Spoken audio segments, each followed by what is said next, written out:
Good afternoon everyone and happy Diwali. बच्चों, आज मैं किरचॉफ्स लॉज आपको पढ़ाने जा रहा हूँ। ये करंट इलेक्ट्रिसिटी के लिए बहुत इम्पॉर्टेंट होता है। जब भी कोई सर्किटल नेटवर्क होगा तो उसमें किरचॉफ लॉज का फ्रिक्वेंटली यूज होता है, और अगर इसको आप ठीक से अप्लाई करना सीख लोगे तो बहुत बड़े बड़े एनालिसिस और बड़े बड़े क्वेश्चन बहुत ईजीली सॉल्व हो जाते हैं। तो आज मैं किरचॉफ लॉज आपको पढ़ाने जा रहा हूँ, फिर इसका एप्लीकेशन आपको सिखाया जाएगा एंड आई होप आप एंजॉय करोगे, आपको अच्छा लगेगा। तो एक बार फिर से हैप्पी दिवाली आप सभी को इन कमिंग टू किरचॉफ लॉज।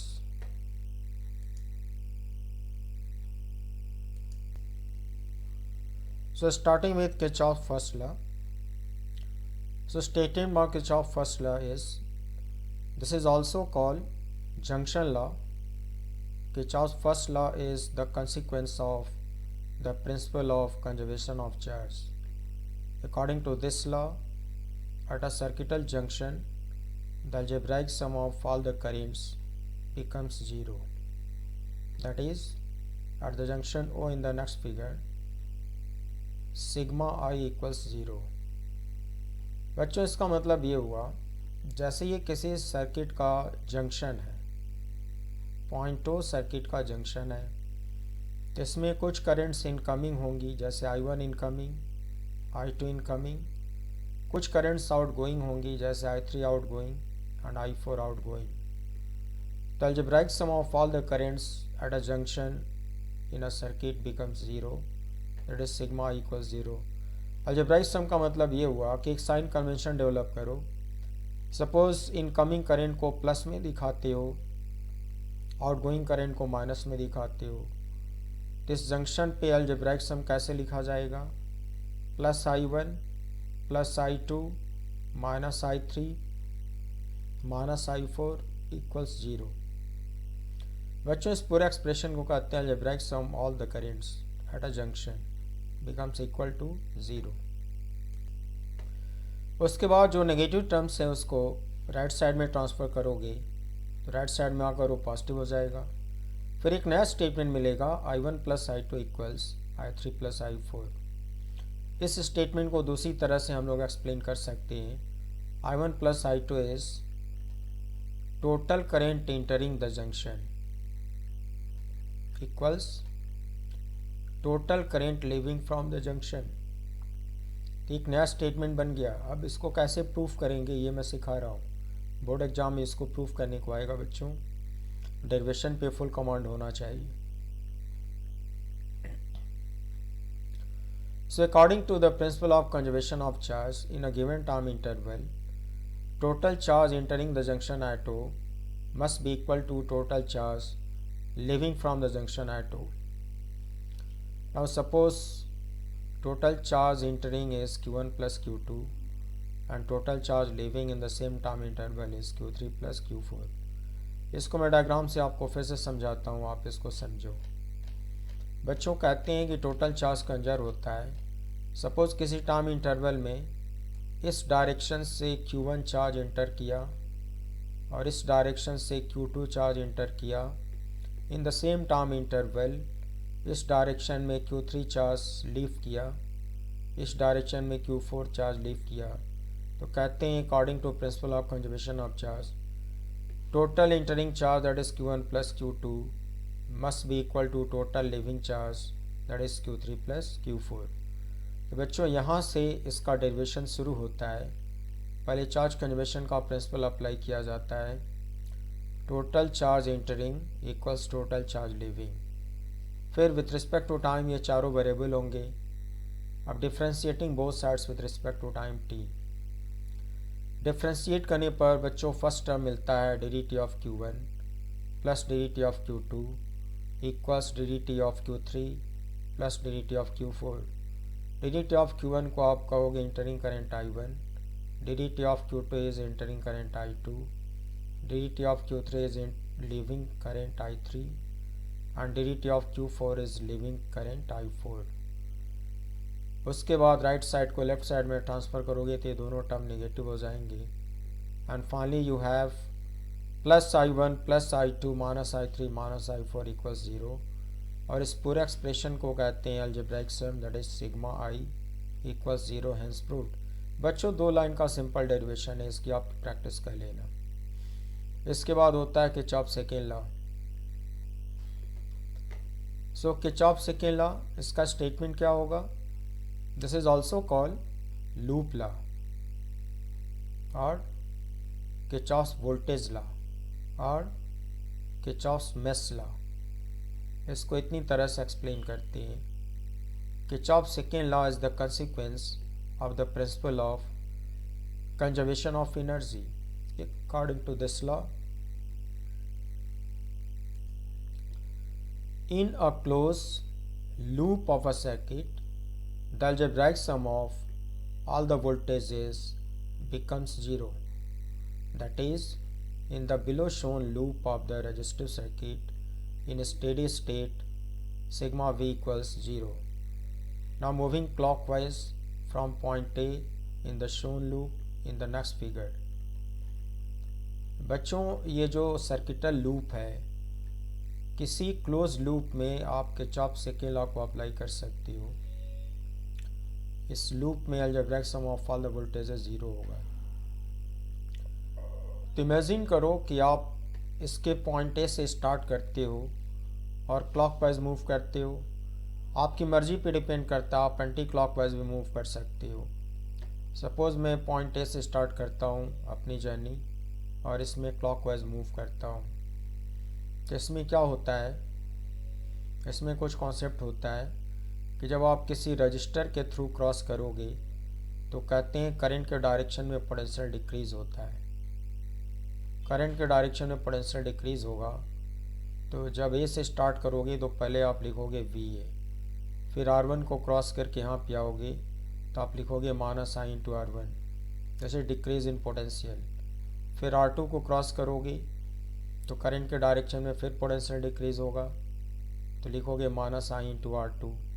फिर R3 को क्रॉस करोगे फिर पोटेंशियल डिक्रीज़ होगा, लिखोगे माइनस I इंटू R3।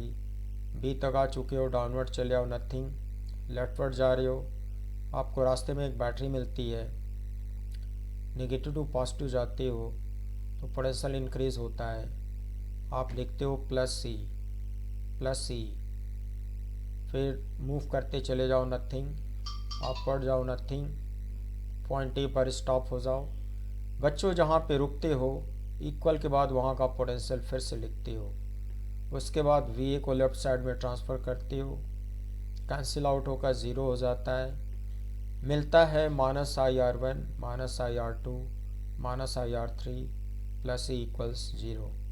बच्चों लेफ्ट हैंड साइड में जितने भी टर्म्स हैं ये सारे के सारी टर्म्स वोल्टेज रिप्रेजेंट करते हैं। इसमें से कुछ पॉजिटिव है कुछ नेगेटिव है। इस पूरे एक्सप्रेशन को algebraic sum of all the voltages बोलते हैं। जिसको आप सिग्मा V इक्वल्स 0 लिख सकते हो, सिग्मा V इक्वल्स 0 लिख सकते हो। ये होता है किरचॉफ सेकेंड लॉ। अब हम लोग इसको प्रूफ करेंगे कि ये एक्सप्रेशन कैसे डिराइव होता है। तो इसका प्रूफ मैं आपको दिखाने जा रहा हूँ। ये तो मैंने एक्सप्रेशन लिखना सिखाया कि सिग्मा V का मीनिंग क्या है। पूरे लेफ्ट हैंड साइड को कहते हैं सिग्मा V इक्वल्स 0। तो यहाँ पे जो रूल्स है वो मैं एक बार फिर से रिपीट कर दे रहा हूँ। We always consider a close loop और close mesh in a circuit and we move either clockwise or anti-clockwise in the loop. As we move from positive plate of a capacitor to the negative plate, ये बच्चों पहले भी बताया हूँ, जब किसी circuit में कैपेसिटर होगा उसकी पॉजिटिव प्लेट से नेगेटिव प्लेट पे मूव करते हो तो पोटेंशियल डिक्रीज होता है and decreases by Q/C and vice versa. ये मैं पहले भी बताया हूँ। Second rule, as we move from negative plate of a battery to the positive plate, then potential increases by EMF E and vice versa. पहले भी बता चुका हूँ. The third rule होगा, as we move across a resistance in the direction of current, there is decrease in potential equal to IR. ये आज भी बताया हूँ, पहले भी बताया हूँ. Because the electric current flows from higher potential to the lower potential across a resistance and vice versa.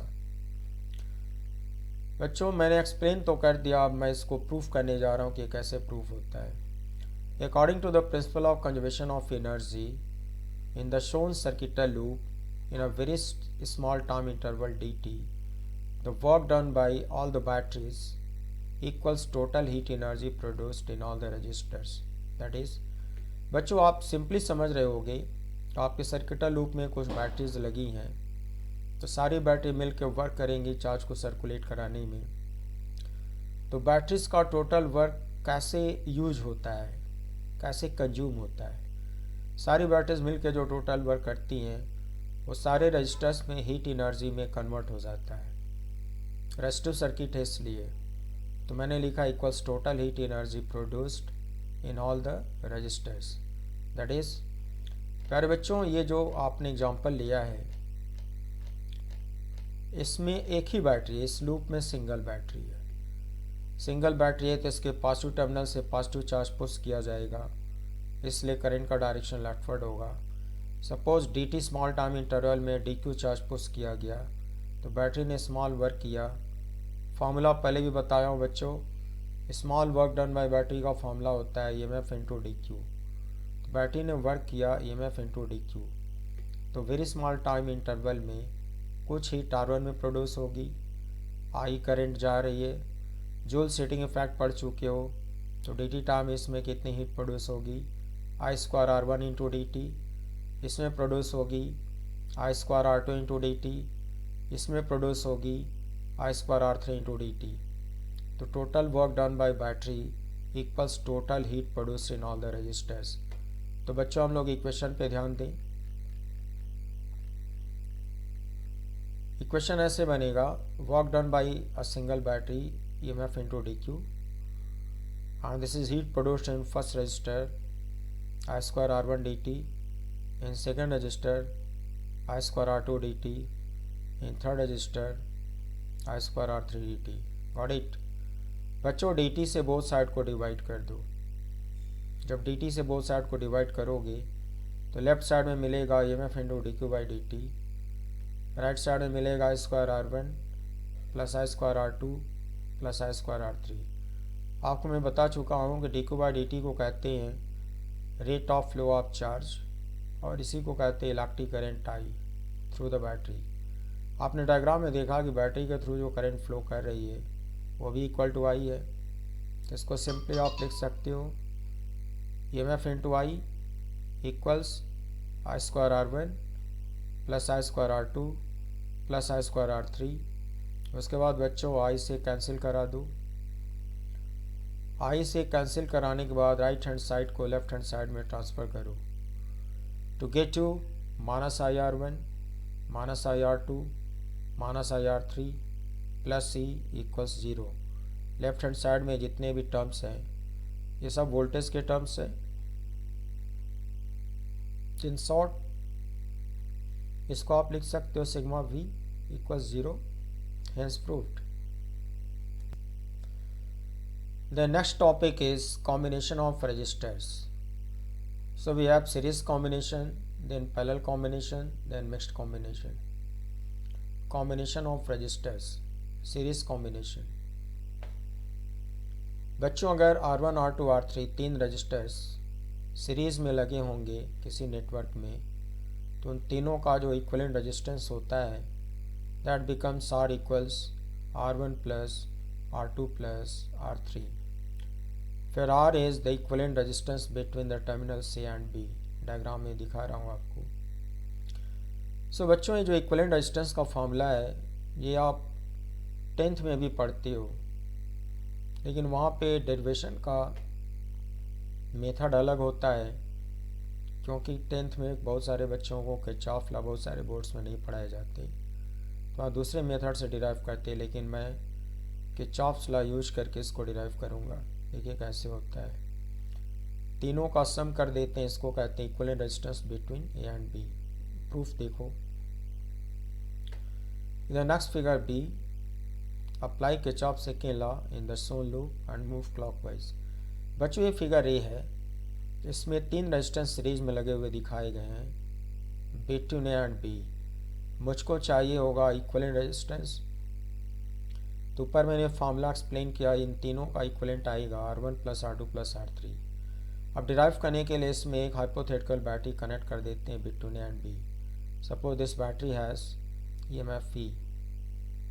तो अब बैटरी क्या करेगी बच्चों, सिंगल लूप में सिंगल करंट फ्लो कराएगी, पॉजिटिव टर्मिनल से पॉजिटिव चार्ज पुश करेगी तो करंट इसमें फ्लो करेगी क्लॉकवाइज, और सिंगल लूप में सिंगल करंट फ्लो करेगी तो करंट आई इसमें क्लॉकवाइज फ्लो करेगी। तो फिगर बी में देखो मैं करंट दिखाया हूँ। फिगर बी में मैं बैटरी से निकल के क्लॉकवाइज करंट को फ्लो करता हुआ दिखा रहा हूँ, ऐसे करंट फ्लो करेगी। अब मैं क्या करने जा रहा हूँ, एक क्लोज लूप बन गया। जब क्लोज लूप बन गया तो इसमें किरचॉफ सेकेंड लॉ यूज करूँगा। उसके लिए सपोज मैं पॉइंट ए से स्टार्ट करूँगा, क्लॉकवाइज मूव करूँगा, फिर वापस पॉइंट ए पे रुक जाऊँगा। तो बच्चों इक्वेशन कैसे बनेगा, मैंने सिखाया जहाँ से स्टार्ट करते हैं उसका पोटेंशियल पहले लिखते हैं। तो आप लिखोगे VA, then minus IR1 minus IR2 minus IR3, nothing nothing, plus E nothing nothing equal to VA। Got it, ऐसे ही सिखाया हूँ आपको।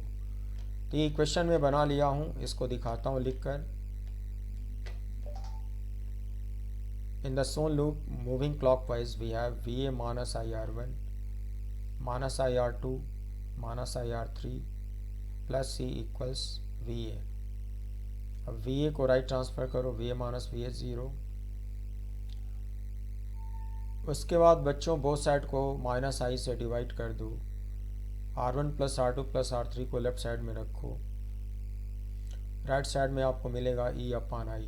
आप बहुत ध्यान से देखो, ये आपको समझ में आ रहा होगा कि किरचॉफ सेकेंड लॉ अप्लाई करके पहले इक्वेशन बना लिया, फिर R1 plus R2 plus R3 equal C upon I, so this is equation number 1। Equation बना लिया।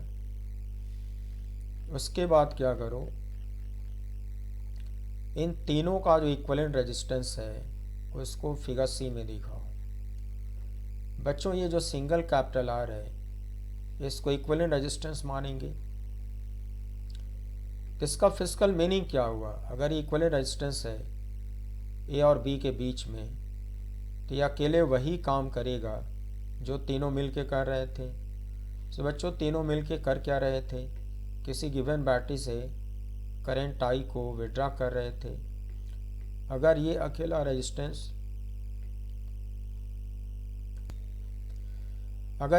रेजिस्टेंस उसी बैटरी से same total current I withdraw करेगा, तो इसको हम लोग इक्विवेलेंट रेजिस्टेंस कहेंगे। अकेला वही काम कर रहा है जो तीनों मिलके कर रहे थे। अगर इक्विवेलेंट रेजिस्टेंस है, फिर से क्लोज लूप आपको नज़र आ रही है, इस क्लोज लूप में आप फिर से किरचॉफ सेकेंड लॉ अप्लाई करो, starting from a moving clockwise Kirchhoff second law apply करो। बच्चों मैंने आपको सिखाया कि जहाँ से शुरू करते हैं उसका पोटेंशियल पहले लिखते हैं, VA then minus IR, nothing plus C nothing equals VA। तो बच्चों इक्वेशन आपने क्या बनाया, VA minus IR plus C equals VA। फिर VA को VA से कैंसिल आउट करा दो, उसके बाद माइनस I से डिवाइड कर दो, then you get R equal C upon I, so this is equation 2। प्यारे बच्चों फिर कंपेयर करो इक्वेशन 1 और 2 को। फ्रॉम 1 एंड 2 दोनों इक्वेशन में आपने देखा राइट हैंड साइड सेम है, तो लेफ्ट हैंड साइड भी सेम होना चाहिए। I mean capital R should be R1 plus R2 plus R3। Is it? Capital R equals R1 plus R2 plus R3. Hence proved. What is this R? This R is equivalent resistance between the terminal C and B. बच्चों देखो मैंने इसको proof किया और Kirchhoff law use करके किया। Probably बहुत सारे बोर्ड्स में क्लास 10th में किरचॉफ्स लॉ नहीं बताते, तो इसको वोल्टेज मेथड से डिराइव करना सिखाते हैं। बट आप किरचॉफ लॉ सीख चुके हो, हर क्लासेस में किरचॉफ लॉ यूज़ किया जाता है और इसको नए सिरे से डिराइव किया जाता है। फिर होता है second parallel combination. Parallel combination, suppose किसी नेटवर्क में 3 रेजिस्टेंस हैं, R1, R2, R3, और ये तीनों पैरेलल कॉम्बिनेशन में कनेक्टेड हैं। तो टर्मिनल ए और बी के बीच में इन तीनों का इक्विवेलेंट रेजिस्टेंस कैपिटल आर है। तो बच्चों उसका फॉर्मूला मिलता है 1 by capital R equals 1 by R1 plus 1 by R2 plus 1 by R3, फिर R is equivalent resistance between the terminal C and B।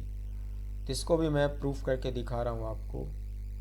In the next figure B, apply Kirchhoff first law at the junction A, that is I equals I1 plus I2 plus I3 से equation number 1। मैं आपको figure A और figure B पहले समझा दूँ। बच्चों पहले आप फिगर ए को देखो, 3 रेजिस्टेंसेस शो करे गए हैं। इन तीनों के लेफ्ट इन कॉमन पॉइंट ए से कनेक्टेड है, इन तीनों के राइट इन कॉमन पॉइंट बी से कनेक्टेड है। फिर ए और बी के बीच में एक हाइपोथेटिकल बैटरी लगा दो। बच्चों कहा जाएगा कि इन तीनों के लेफ्ट एंड सेम पोटेंशियल पे हैं और तीनों के right and same but different potential पे हैं। आई मीन तीनों के लिए पोटेंशियल डिफरेंस की वैल्यू सेम होगी। इसी को कहते हैं पैरेलल कॉम्बिनेशन। ये तीनों पैरेलल कॉम्बिनेशन में है। तो इसको डिराइव करने के लिए बच्चों फिगर बी में आ जाओ। ये जो आपकी सिंगल बैटरी है, पॉजिटिव टर्मिनल से करंट को पुश करेगी, पॉजिटिव चार्ज पुश करेगी, आई मीन करंट इसका पॉजिटिव चार्ज से निकलेगी, फिर अपवर्ड जाएगी, फिर जंक्शन ए पर आएगी। फिर इस जंक्शन पे करंट 3 रास्तों में डिवाइड हो जाएगी, थ्रू अपर line I1, through middle line I2, through lower line I3। Kirchhoff law को सेटिस्फाई होने के लिए junction to junction same current का होना ज़रूरी है, नहीं तो किरचॉफ लॉ का वायलेशन हो जाता है। तो जंक्शन ए से I1 मूव करेगी, R1 से होते हुए B तक आएगी, फिर I2 से होते हुए B तक जाएगी, I3 R3 से होते हुए B तक जाएगी। फिर ये 3 करेंट्स यहाँ पे कलेक्ट होंगी, आई मीन कंबाइन होंगी to give you total current I again.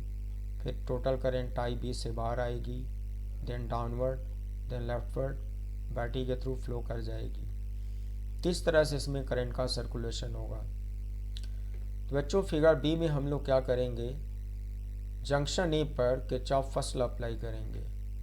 I mean total entering current that is I equals total leaving current that is I1 plus I2 plus I3। इसी expression को मैंने यहाँ पे लिख कर दिखाया है। I equals I1 plus I2 plus I3, this is equation number 1। Is it? अब सेकेंड लॉ कैसे अप्लाई होगा बच्चों वो देखो। Then apply Kirchhoff second law in the loop A R1 B E A। इस लूप को ध्यान से देखो, A R1 B E A। इस लूप में मैं किरचॉफ सेकेंड लॉ यूज करने जा रहा हूँ। पॉइंट ए से मूव करूँगा, क्लॉकवाइज मूव करूँगा। कैसे करूँगा देखो, पहले इसको पढ़ लो फिर डायग्राम पे आता हूँ। VA minus I1 R1 plus C equals VA। Got it? इसको बहुत ध्यान से देखो, फिर मैं डायग्राम पे आता हूँ। याद रखना इसको कैसे बना है। लूप को मैं एक्सप्लेन करता हूँ। A R1 B E A, इस लूप में चलना है। पॉइंट ए से स्टार्ट करो, VA minus I1 R1 nothing nothing nothing plus C nothing, stop at A equals VA, ऐसे लिखा हुआ है। तो R1 के रास्ते से और बैटरी के रास्ते से जब गुजरोगे तो ये इक्वेशन फॉर्म हो जाएगा यूजिंग किरचॉफ सेकंड लॉ। तो बच्चों ये इक्वेशन मैंने एक्सप्लेन किया।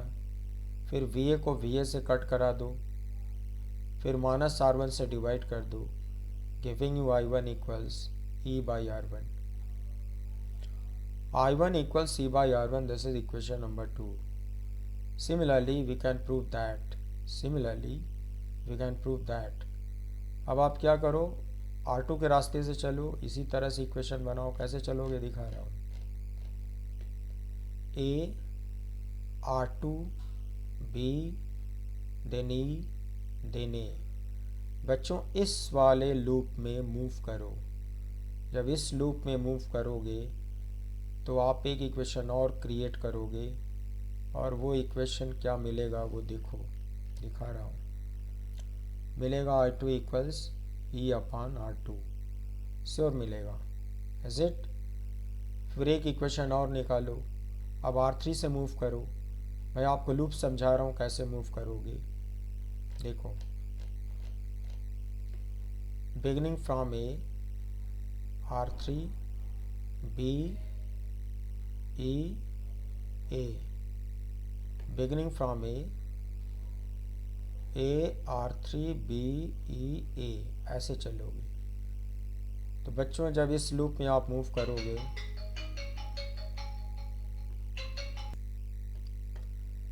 सो बच्चों हम लोग एक बार R2 से पास करेंगे, एक बार R3 से पास करेंगे, तो दो इक्वेशन और बनेगा। कैसे बनेगा, जैसे मैंने ये इक्वेशन क्रिएट किया I1 equal C by R1, उसी तरह से हम लोग अलग अलग लूप से पास करके इसको प्रूव कर सकते हैं। I2 equal C by R2, I3 equal C by R3। In the above figure C, apply Kirchhoff second law in the shown loop and move clockwise. Figure C को आप देखो, बिटवीन A एंड B आप तीनों resistance को हटाकर एक single resistance connect कर दो। इस कैपिटल R को इक्विवेलेंट रेजिस्टेंस आप कहोगे। इक्विवेलेंट रेजिस्टेंस ये इसलिए कहलाएगा क्योंकि यह अकेला वही काम करेगा जो तीनों मिलकर कर रहे थे। बच्चों इस डायग्राम में देखो, ये तीनों मिलकर आखिर कर क्या रहे थे। ये तीनों मिलकर एक गिवन बैटरी से करंट I को विड्रॉ कर रहे थे। अगर ये अकेला रेजिस्टेंस सेम बैटरी से उतनी ही करंट विड्रॉ करे तो कहा जाएगा कि इक्विवेलेंट रेजिस्टेंस है। अगर इक्विवेलेंट रेजिस्टेंस है तो फिर इस लूप में आप किरचॉफ सेकंड लॉ अप्लाई करो। I mean beginning from A, moving clockwise and again coming to A। तो जब आप इसमें किरचॉफ सेकंड लॉ फिर से अप्लाई करोगे तो कुछ इक्वेशन ऐसे बनेगा,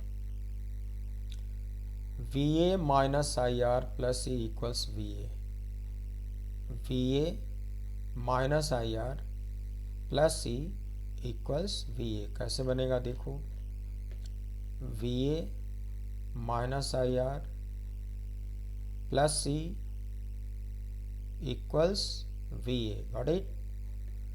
तो ये इक्विवेलेंट रेजिस्टेंस का एक फिगर C बनाया हूँ, इसमें एक सेकेंड लॉ अप्लाई कर रहा हूँ, तो इक्वेशन क्रिएट हो रहा है।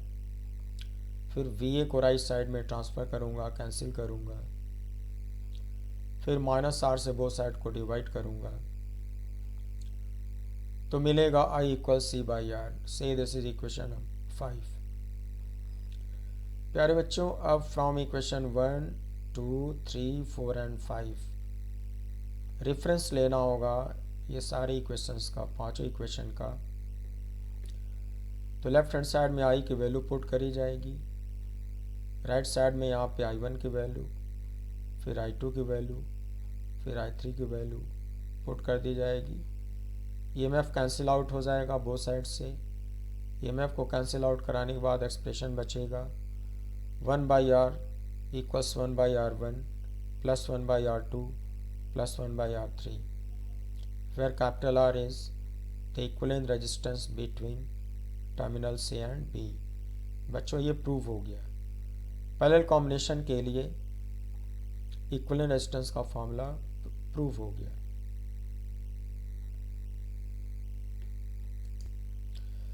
इसके बाद नेक्स्ट टॉपिक होगा concepts of resistive network. Tapering solid conductor. बच्चों ये टेपरिंग कंडक्टर है, क्रॉस सेक्शन सर्कुलर है, सॉलिड है, मटेरियल होमोजीनियस आइसोट्रॉपिक है, लेफ्ट इन पे रेडियस R1 है, राइट इन पे रेडियस R2 है, और सेंट्रल लेंथ इसका स्मॉल l है। So between A and B इसका जो रेजिस्टेंस होगा between A and B derive करने पर आएगा बच्चों rho L upon pi R1 R2। Rho specific resistance of the material होगा, L सेंट्रल लेंथ होगा, R1 R2 लेफ्ट एंड और राइट एंड का रेडियस होगा। लेकिन इस फॉर्मूले को डिराइव करते वक्त एक लिमिटेशन लिया जाता है, the difference between resistances R2 minus R1 must be very much less than L। ऐसी कंडीशन में ये फार्मूला डिराइव होगा। बच्चों इसका डेरिवेशन आपको एडवांस सीरीज में दिया जाएगा। Derivation will be given in advance series. ये एलिमेंट्री सीरीज़ में आपको पढ़ा रहा हूँ बच्चों। ये जो सीरीज़ में आपको पढ़ा रहा हूँ ये एलिमेंट्री सीरीज़ है। इसमें लेवल 3 के क्वेश्चन आप हाउएवर लेवल 1 लेवल 2 मेंटेन किया गया है। तो एडवांस सीरीज़ में आपको मैं इसका डेरिवेशन दे दूँगा। उसके बाद होगा cubical wire network. Cubical wire network ये आइडेंटिकल वायर्स हैं, I mean AB, AD, DC, BC, BF, AE, EH, EF, FG, HG, ये सभी वायर एक जैसे हैं और हर एक स्टेट पोर्शन का रेजिस्टेंस इक्वल है, इक्वल टू कैपिटल R। इनको कनेक्ट करके एक क्यूबिकल फ्रेम बनाया गया है बच्चों। इसमें डिराइव करने पर मिलेगा resistance between A and G, resistance between A and G। इसका मीनिंग होता है बच्चों कि एक हाइपोथेटिकल बैटरी A और G के बीच में जोड़ दो। A और G के बीच में एक हाइपोथेटिकल बैटरी जोड़ दो तो बैटरी से जो करंट निकलेगी उसके रास्ते में कितना रेजिस्टेंस ऑफर किया जाएगा उसको हम लोग कहेंगे resistance between A and G। डिराइव करने पर आएगा 5/6R, 5/। Similarly resistance between A and C ये आएगा 3/4R। Then resistance between A and B ये आएगा 7/12R। What is R? R is resistance of each state component. बच्चों इसका भी डेरिवेशन आपको एडवांस सीरीज में दिया जाएगा।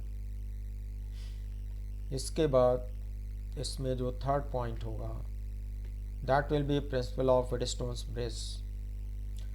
बच्चों प्रिंसिपल ऑफ व्हीटस्टोन्स ब्रिज मैं पिछले चैप्टर में भी पढ़ा चुका हूँ, I mean electrostatics and capacitors में इसका प्रिंसिपल मैं आपको एक्सप्लेन किया हूँ, लेकिन वहाँ पे आपको डेरिवेशन नहीं दिया गया था।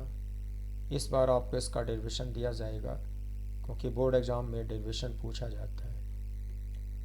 सो प्रिंसिपल ऑफ व्हीटस्टोन्स ब्रिज पहले मैं स्टेटमेंट दूंगा फिर इसको डिराइव करूँगा। In steady state if VC equals VD, इस डायग्राम को देखो, अगर पोटेंशियल एट C और पोटेंशियल एट D इक्वल हो गया, I mean if VC equals VD, potential दोनों पॉइंट पर इक्वल हो गया, then the bridge is said to be balanced and the ratio R1/R2 becomes equal to R3/R4। I mean the ratio R1/R2 becomes equal to R3/R4. There will be no flow of charge or current through R5। बच्चों C और D equal potential पे हो जाने पर R5 के cross potential difference zero हो जाएगा। जब पोटेंशियल डिफरेंस किसी रेजिस्टेंस के क्रॉस जीरो हो जाता है तो इसमें करंट फ्लो नहीं कर पाती, इसलिए कहा जा रहा है कि R5 के थ्रू कोई चार्ज या करंट फ्लो नहीं करेगी। जब इसमें कोई करंट फ्लो नहीं करेगी तो हम लोग डायग्राम में इसको एलिमिनेट कर सकते हैं, रिमूव कर सकते हैं। और इसको रिमूव कर दिया जाए तो R1 R2 का कॉम्बिनेशन सीरीज़ होगा, R3 R4 का कॉम्बिनेशन भी सीरीज़ होगा, फिर एक टॉप रो बनेगी, एक बॉटम रो बनेगी और दोनों रो का कॉम्बिनेशन पैरेलल होगा। तो मैंने यहाँ पे लिखा है there will be no flow of charge और current through R5। Thus R1 and R2 will be in series combination. R3 and R4 will also be in series combination. Now see the below figure A. इस figure A को मैंने explain कर दिया। बच्चों ये तो statement हो गया व्हिटस्टोन्स ब्रेस का। तो क्या मैंने आपको स्टेटमेंट दिया कि अगर इस नेटवर्क में 5 रेजिस्टेंस का ये नेटवर्क है, सी और डी का पोटेंशियल अगर इक्वल हो जाए तो ब्रिज को बैलेंस ब्रिज मानते हैं। और बैलेंस ब्रिज का मतलब है कि इसके क्रॉस पोटेंशियल डिफरेंस 0, इसमें कोई करंट फ्लो नहीं करेगी और तब डिराइव करने पर आएगा R1/R2 इक्वल्स R3/R4, ये डिराइव करने पर आएगा। तो बच्चों ये प्रिंसिपल का स्टेटमेंट हो गया। अब हम लोग इसको प्रूफ करेंगे। प्रूफ की प्रैक्टिस करनी होगी क्योंकि बोर्ड एग्जाम में इसको प्रूफ करने को आता है। In the below figure be the total current circulated, diagram देखो, ये तुम्हारा फिगर बी। मैंने अजम्पशन शुरू में ले लिया कि VC इक्वल्स VD, शुरू में मान लिया। तो बैलेंस हो गया। R5 में कोई करंट नहीं होगी। जब कोई करंट नहीं होगी तो जंक्शन ए से जो करंट Y मूव करेगी वो फिर ऐसे डाउनवर्ड टर्न होके B तक आएगी। फिर जो डाउनवर्ड Z करंट मूव करेगी वो राइटवर्ड टर्न होके B तक जाएगी। हाउएवर इसमें कोई करंट नहीं होगी। फिर ये दोनों यहाँ पे कलेक्ट हो जाएंगी, कंबाइन होकर करंट एक्स बन जाएंगी और करंट एक्स ऐसे क्लॉकवाइज सर्कुलेट करेगी। बैटरी के रास्ते से होते हुए करंट एक्स जंक्शन ए पर पहुँचेगी, फिर Y और Z में डिस्ट्रीब्यूट हो जाएगी। इस तरह से करंट का सर्कुलेशन होगा बच्चों। लेकिन ये तब होगा जब तुम्हारा ब्रिज बैलेंस होगा, तब इस तरह से करंट का सर्कुलेशन होगा। अब इस डायग्राम से हम लोग इक्वेशन फॉर्म करेंगे। कैसे करेंगे देखो।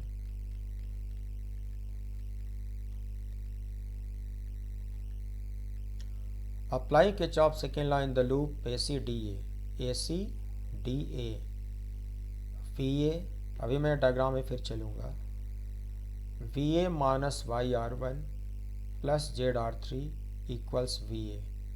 इसको आप लर्न कर लो, फिर मैं डायग्राम एक्सप्लेन करता हूँ। ACDA VA minus YR1 plus ZR3 equals VA। दिखाता हूँ ACDA। Look A C D A से मूव करो VA minus YR1, nothing because here current is 0, then move upward. So upward जाओगे तो क्या लिखोगे बच्चों, प्लस Z इंटू R3। फिर से देखो, अपवर्ड जाओगे तो लिखोगे plus Z into R3, then stop at A equals VA। एक बार रिपीट करता हूँ, VA minus YR1 no drop plus ZR3 equals VA। यही क्वेश्चन मैंने वहाँ पे लिखा है। फिर VA को VA से कैंसिल आउट करा दो। उसके बाद इसको राइट साइड में ट्रांसफ़र कर लो, प्लस हो जाएगा। फिर कुछ ऐसा मिलेगा, YR1 इक्वल्स ZR3। Y बार Z का रेशियो निकालो, comes out R3/R1, equation number 1। Similarly, you should apply Kirchhoff's second law in the loop CBDC। look बच्चों इक्वेशन क्या बनेगा, VC minus YR2 plus ZR4 equals VC। अब इसको मैं diagram में दिखाता हूँ। CBDC देखो, ये इक्वेशन दिखाता हूँ।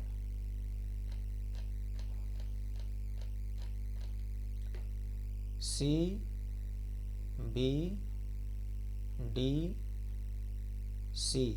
क्लॉकवाइज चलो, C से चलो।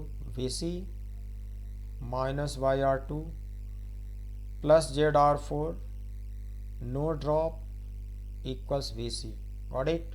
फिर से देखो, VC minus YR2 plus ZR4 no drop equals VC। Got it.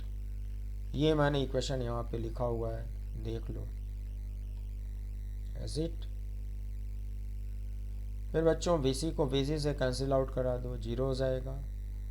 फिर इसमें से एक टर्म को राइट साइड में ले जाओ, कुछ ऐसा आएगा YR2 इक्वल्स ZR4। फिर Y बाई Z का रेशियो निकालो, giving you R4 upon R2।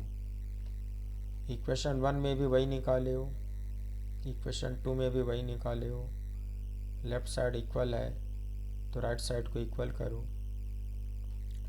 From equation 1 and 2 right side को कंपेयर किया तो क्या मिला बच्चों, R3 by R1 equals R4 by R2। Is it.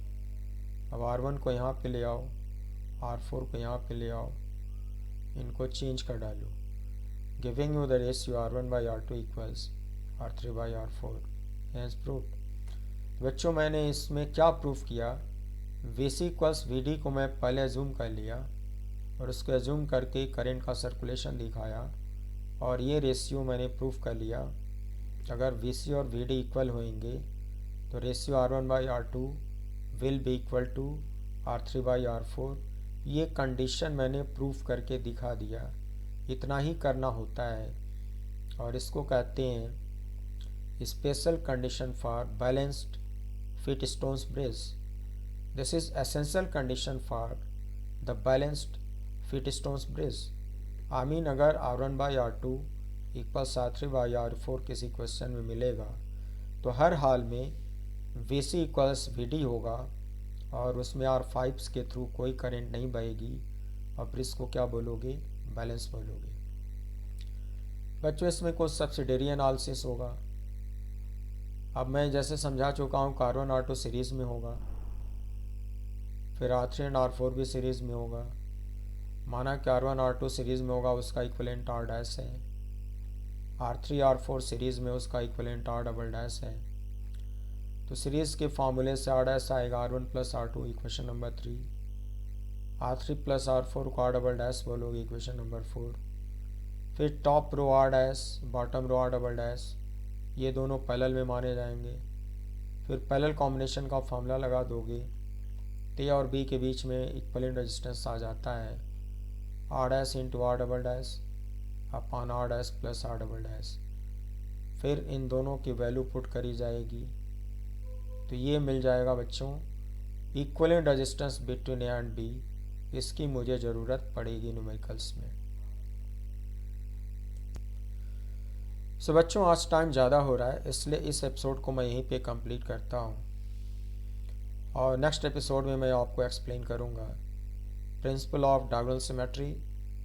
उसके बाद इनफाइनाइट लैडर के कॉन्सेप्ट होंगे, फिर सिमेट्री एंड सुपरपोजिशन के कॉन्सेप्ट होंगे, 1 प्लेन सिमेट्री होगा, 2 प्लेन सिमेट्री होगा।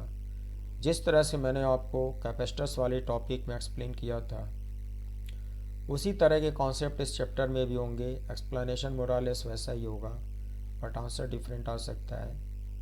तो अगले एपिसोड में मैं इसको स्टार्ट करूँगा बच्चों, और एक बार फिर से कहना चाहता हूँ happy Diwali and wish you very very happy Diwali. और इतनी देर तक मेरे साथ पेशेंस के साथ बने रहने के लिए thank you very much and wish you good day. See you again.